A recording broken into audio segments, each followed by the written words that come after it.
কি ওর কথা জানি কইছিল মানে রে? মাজার পূজারি। মাজার পূজারি। তো শুনুন, একটা দরিদ্র পরিবার, বুঝছো, মানে তাদের দিনঘাট চলে না আর কি, ওই মানে ঠেলে ঠেলে চলে, বুঝছো। তো হ্যাঁ মনে করবেন যে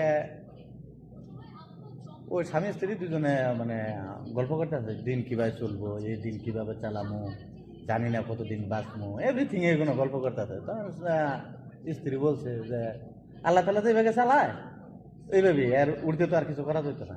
ও না কইতেছে কি যে আল্লাহ তালা তো চালাইতেছে ঠেলে ঠেললা। তো না স্ত্রী কইছে তাহলে কি ভাই, কি কি করবার চাইলেন? শোনো, আমি এক জায়গায় গেছিলাম একটা মাজারে, মাজারে দেখলাম একটা দান বাক্স আছে। ওই ধান বাক্সর ভিতরে যারা মাজার দিতেছে তারাই টেহা দিতেছে, ঠিক আছে। তো আমি জিজ্ঞাসা করছি